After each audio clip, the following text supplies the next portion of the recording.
Halo teman-teman, hari ini kita akan belajar tentang array. Jadi, apa itu array?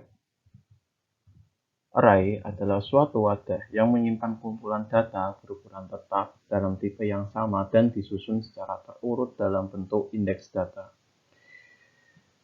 Nah, indeks pada array itu berawal secara default itu berawal dari 0, kemudian berakhir pada indeks ke n-1. Dan n-nya itu adalah banyak data gitu.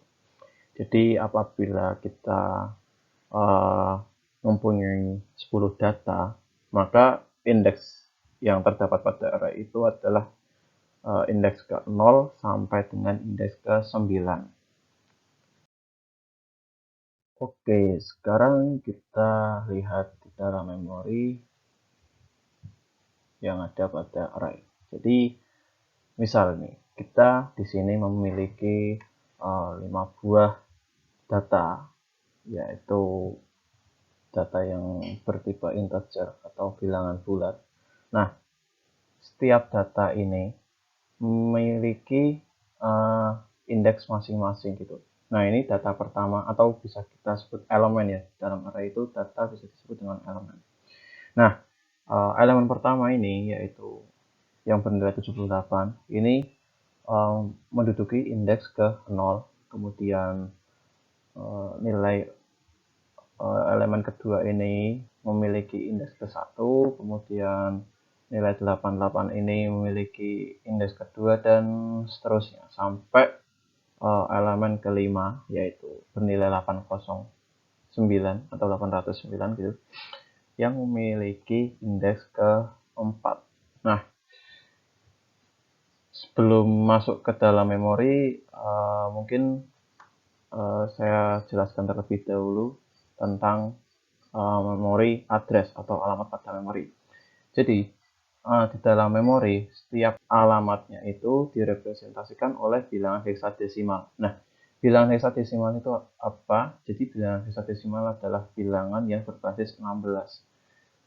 Jadi, dalam bilangan ini terdapat 16 digit bilangan, yaitu dimulai dari 0, 1, 2, 3, 4, 5, 6, 7, 8, 9. Kemudian digit ke-10 sampai dengan digit ke-15 direpresentasikan oleh alfabet dimulai dari A sampai dengan F.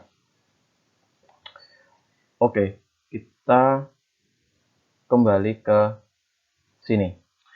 Nah, dalam memori address ini per digitnya itu mewakili 1 byte data.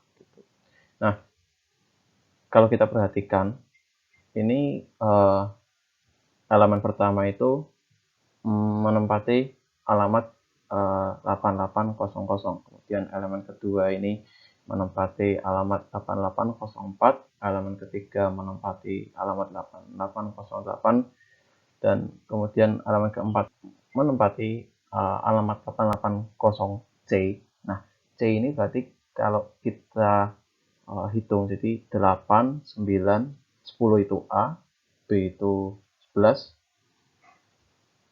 dan C itu berarti 12. Jadi ini 0, 4, 8, 12, dan ini kembali ke 0 berarti dia 16 gitu. Jadi di sini selisih alamatnya itu adalah 4 byte. Nah, mengapa? Karena tipe data yang kita miliki ini adalah integer. Jadi integer itu memiliki ukuran memori sebesar 4 byte. Kalau kita memiliki array yang bertipe karakter atau char, dia nanti selisihnya di dalam memori address ini adalah 1 gitu. Nanti dia 8800, 8801 dan seterusnya. Jadi yang memengaruhi alamat memori ini adalah tipe datanya itu. Lalu gimana cara aksesnya? Nah, untuk mengakses data di dalam array, kita dapat menggunakan pengindeksan. Di dalam bahasa C, sebelum kita mengakses nilai pada array, kita diperlukan terlebih dahulu untuk menginisialisasi elemen-elemen di dalam arraynya. Nah, untuk menginisialisasi tersebut, pertama kita menuliskan dahulu tipe data dari array yang akan kita buat. Nah, di sini contohnya saya akan membuat array bertipe data integer. Kemudian nama dari array itu adalah di sini saya tulis arr. Kemudian di sini terdapat elemen-elemen array yang akan kita gunakan. Nah, di sini ada sebuah kurung buka dan kurung tutup. Nah, di dalam sini itu bisa kita isikan sebuah integer yang kalau kita sekalian menginisialisasi elemennya itu tidak diwajibkan untuk mengisi. Namun kalau kita tidak menginisialisasi elemennya, artinya kita hanya mendeklarasikan arraynya saja, kita diwajibkan untuk mengisi kurung ini gitu, yang angka yang di dalamnya itu berfungsi untuk mendeklarasikan ukuran dari arraynya gitu.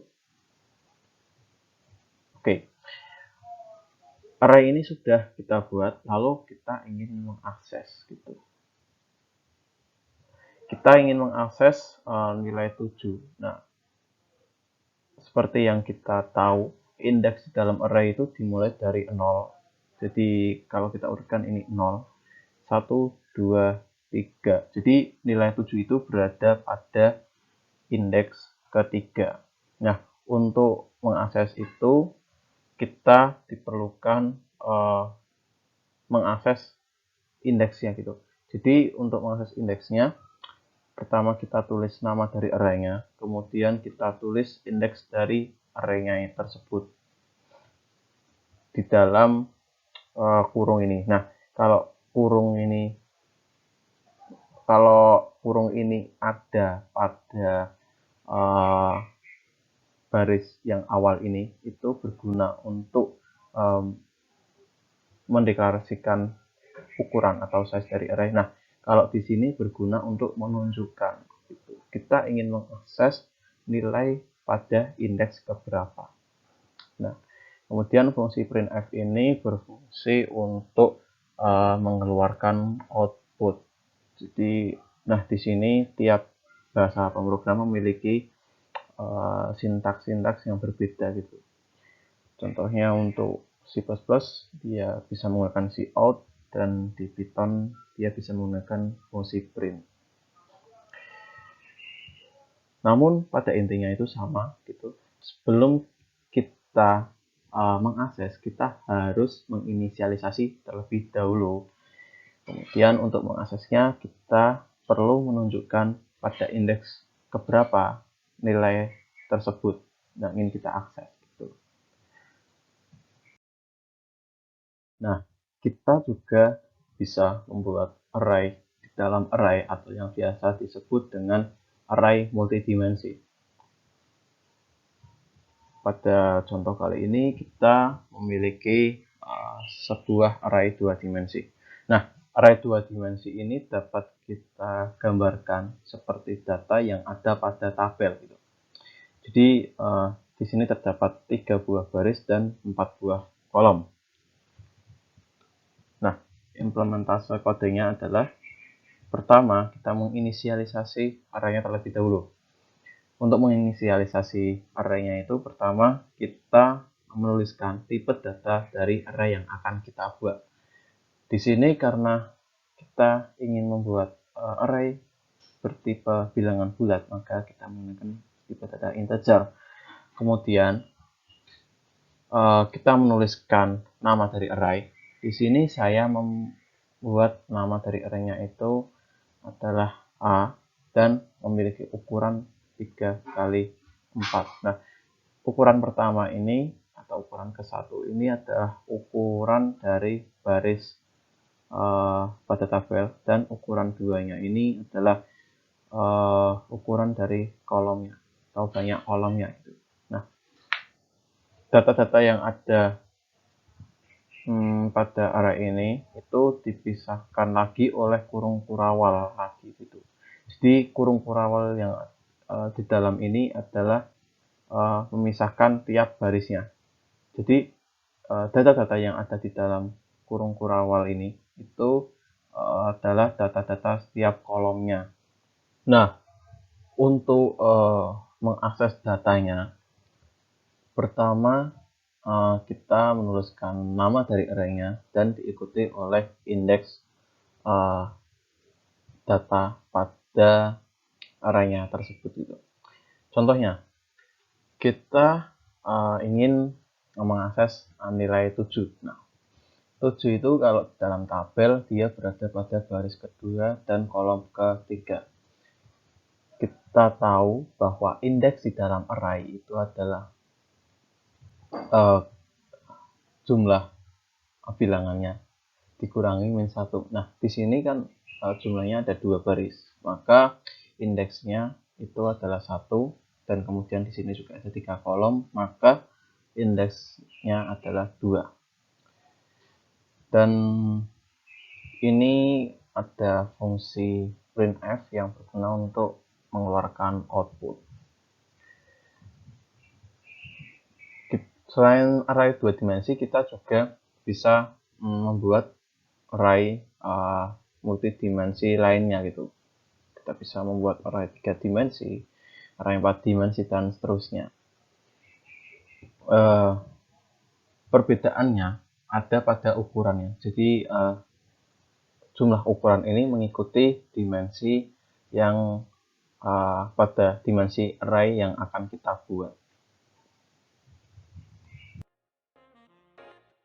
Oke teman-teman, cukup segitu aja dari saya. Program yang ada di sini itu bisa kalian akses melalui link yang ada di deskripsi. Di sana juga ada contoh program-program lainnya yang bisa kalian pelajari. Terima kasih yang sudah mampir ke sini.